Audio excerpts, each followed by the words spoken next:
guys, muli ito si Ate Yoli ay nagbabalik po sa inyo. Magandang umaga at magandang tanghali at magandang gabi. Saan man po ko tayong dako ng mundo.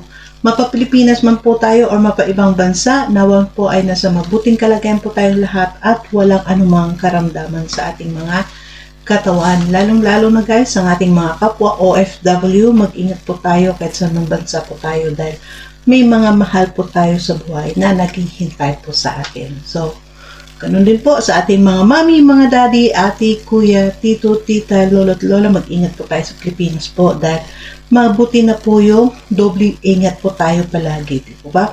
Sa araw na ito ay wala po tayo ibang bibigyan ng reaction kundi ang ating mga langga na grabe ang pagsalubong ng 2024 sa kanilang maglangga. Sobrang guys, no? Sobrang nakakilig. Pero bago po tayo pupunta dyan sa kanilang mga pakilig ay nais ko po muna, supportan po muna natin ang Team Kalingap sa pangunguna po ni Kuya Bal Santos Matubang, Ate Edna's Vlog and Kalingap Vlog. And ganun din po syempre si Ruel of Malalag and Richelle Morales Vlog. Huwag po tayo guys mag-skip ng ads sa kanilang mga video upload dahil sa hindi po natin pag-skip ng ads ay malaki po ang ating naiambag sa kanilang mga paglingap. At ganun din po, syempre, makisuyo na rin si Ate Yoli's Vlog. Sa mga hindi pa po nakapag-subscribe kay Ate Yoli's Vlog, please do subscribe my channel, Ate Yoli's Vlog. At paktik na rin po guys ng inyong notification bell na sa bawat video upload po natin ay ma-notify din po kayo. So, dito ay puntahan na po natin, no? Ang ating munang pakilig moment dito lang guys, ilagay ko, no, sa harapan natin kung paano nagpakilig naman ang maglangga sa atin. Sabay-sabay po natin tingnan, no, grabe, ay sobra guys. So, let's go. Agoy, ay grabe.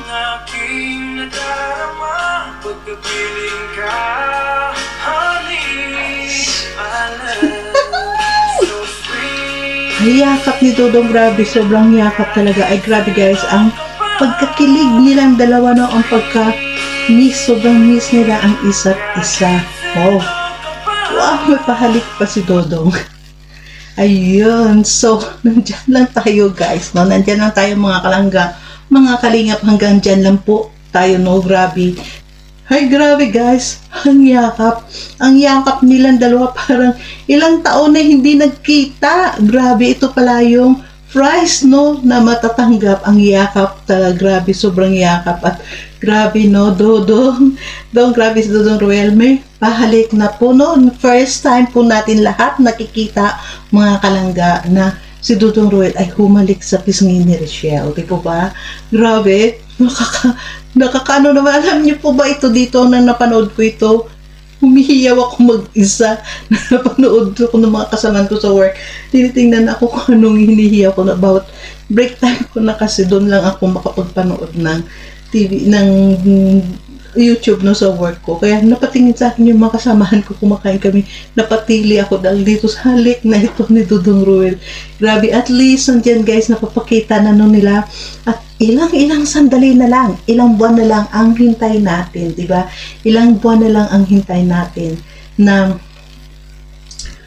ganap na talaga silang gado mo na sana patuloy po ang kanilang pagtinginan. At nakita natin guys, no, sa live nilang galing isang araw lang bago dumating si Dodong, no, na yun nga na kinukuha na gusto niya ang magiging kapartner niya lang din sa sumali sa sayaw, ang gusto niyang kapartner lamang ay si Dodong Ruel. So nandun po yung loyal na gusto yan, yun lang talaga, diba? Grabe, at dito na pinakita na talaga nilang dalawa kung gaano po, at yun nga ang tinatawag na level na lamang ang wala sa kanila, diba?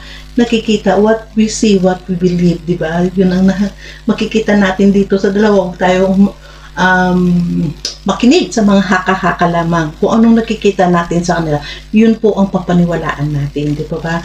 Kaya mas maganda po ang ganun, di ba guys? Sobra, grabe, sobra talaga. Dito po ay grabe, parang niyanhig na naman ng maglangga ang kanilang community, no, sa kanilang pakilig. Grabe guys, kahit pa maraming mga issue, bahala kayo sa issue nyo, basta ang dalawang maglangga ay pakilig lamang sila sa atin, di ba? Dito makita natin guys, dito kina Ruel at kay Richelle ay talagang nakapokus, no? Nakapokus sila kung ano ang talaga ang kanilang goal, no? Grabe, supportan po natin dahil ito po, ang dalawa dahil nandito na nga at nakita natin dyan guys, no, sa mga nakaraang, kanina lang yata nakita natin sa vlog ni Kuya Awi, nandiyan na nga si Kuya Awi, di ba, kasama na dyan sa diet. Dahil yun nga ay ang purpose po, bakit nandiyan si Kuya Awi, dahil ang papa ni Dudong Ruel ay dahil po magbabakod po sa kanyang lote na napili, no, para unti-unti na dandahan na mapatayo ang kanyang bahay dyan. So, dito, abangan po natin, mga kalangga, mga kalingap, abangan po natin ito ang taong 2024 dahil marami pong pasabog.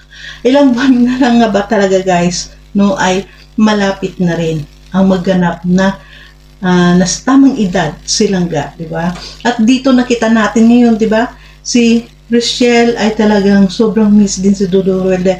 Makita niyo po guys sa way ng kanyang pagyakap din, ang pagganti niya ng yakap, talagang parang nandun na lulundag din ang puso niya, no? Siyempre, nandun dahil alam natin, intindihan natin kung gaano nila kamahal ang isa't isa, sobra po. So, ito ay parang, masabi ko ito yung paghiwalay nila na uwi si Dodong ng malalag at maiwan si Rochelle. So, dahil iyan ay mga, kumbaga ay pakatandaan na nilang dalawa, no, na unti-unti practice na sila na mag-practice na sila si Ruel na magkakaroon pa talaga sila ng long distance relationship dahil syempre sa gawa na silang ay nag-aaral at saka syempre si Dodong ay nasa field ang work, no, dahil isang charity vlogger, di ba?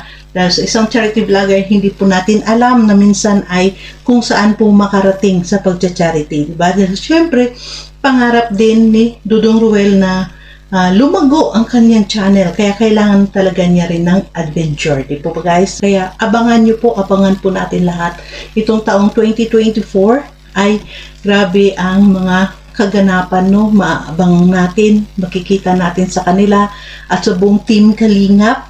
Dahil syempre yun nga guys, no, ang Kalingap ay talagang pinipilit na ngayon, binubuo talaga na maging maayos, no, sana ay maging andun lang ang lahat ay sumunod, grabe. Pero ito talaga hindi ako makamove on dito kay Dudong Ruel sa kanilang mga kaganapan dito, no, konti lang, grabe, parang wala silang ano na yung pagyakap, yung yakap bagay sa tapos silang nakatingin kay Lola, kay Nanay Virginia, no, Nanay Virginia ba yun ang nandyan, yung nanay na Lola, grabe, 88 years old na napunta pa dyan, no, at nakita naman natin guys dyan, no, dito sa kanila, sa kung panood niyo itong buong live na ito, no, hindi, sa buong video upload na ito ni Dodong, kung napanood niyo ito, ang buong video upload ni Dodong na ito yung nga si Nanay Virginia na sarapan nila na 88 years old nakarating dyan, sobra ang kilig, no, na imagine ka, ilang taon na siya pero kinikilig siya sa dalawa dahil nakita po niya yung parang makita natin bakit siguro masabi ng mga tao sobrang OA nyo, sobrang ano nyo ng mga nagmahal sa Rochelle. Hindi po, kasi dito masabi ko lang, ma-explain ko lang dito sa kanila, sa dalawa, kay Ruel at kay Rochelle, ay yung kung napansin natin, marami ditong humanga, marami ditong mga kanilang mga viewers is mga senior citizens, no? Nakita natin dahil syempre alam natin lahat, alam ng karamihan na ito ay real life nga nilang dalawa. So nandun po yung nagtuthrowback ang ibang mga viewers, no? Lalo na siguro mga OFW na parang naglo-lookback sila sa mga nakaraan din nila, di po ba? Kaya nandun lang guys, nandun lang ang enjoy nila at nakita natin nandun lang lang talaga ang pakita din ng pagpasaya nilang dalawa, no? Pagpasaya nila sa dalawa na walang malisya lang tayo, huwag natin bigyan ng malisya ang kanilang, ang nakikita natin, dahil simple lang po yan ng mga halik, no? Dahil nakita naman natin guys, no, sa mga iba dyan, sana huwag magbigay ng mga maling impression dito, dahil una, nakita naman natin si Dudong ay humalik po talaga sa noon nilang diba? At yun nga lang, parang siguro, ang gigil na talaga ni Dudong pahalik siya sa pisngi, di po ba guys? So dito, grabe, ang akin lang masabi is, good vibes tayo lahat dito sa kanila. Huwag po tayo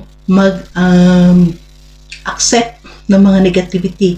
Yun nga, pagkakatandaan natin yung motto ng Rochelle, motto ng Maglangga is embrace, di ba? Kung natanda natin, yung motto ng Maglangga, embrace positivity and avoid negativity, di po ba? Ganun lang po guys, yun lang ang ating pakatandaan sa kanila, na para palagi tayong smooth. Dahil syempre tayo napapasalamat nga pala ako sa Canada Team Squad 2023 na sa inyo pong loyalty kay Dodong Ruel, no? Maraming salamat na sana ay hanggang sa dulo ay samahan po natin si Dodong Ruel, diba? Sa kanyang mga paglingap. Maraming salamat sa inyo, sa inyong mga suporta kay Ruel of Malalag, diba guys? So, dito, siguro hindi tayo guys magpatagal, no? Dahil dito talaga ako, nilabas ko lang din ang expression kung paano po talaga tayo guys naging masaya sa kanilang 2024, unang pagkita sa taong 2024. Muli ay December 4, no? Muli sila nakita December 4 sa 2024, at yun nga, grabe ang positive vibes sa kanila nang nagkita. So, yun po ang embrace, yun po pinakamaganda, no? Positive vibes ay talagang sinalubong ng Maglangga. So, sana tayo din na mga supporters, ganon din, no? Huwag tayo ano ng negative sa taon na ito, dahil marami po tayong maaabangan dito na mga kaganapan pa sa kanilang dalawa, lalong-lalo na malapit na ang kaarawan ni Rochelle Morales Vlog. Di po ba guys? So, thank you so much. Abangan po natin ito, no? Sa mga darating pa mga araw. Thank you so much and God bless everyone. See you on my next upload guys. Bye!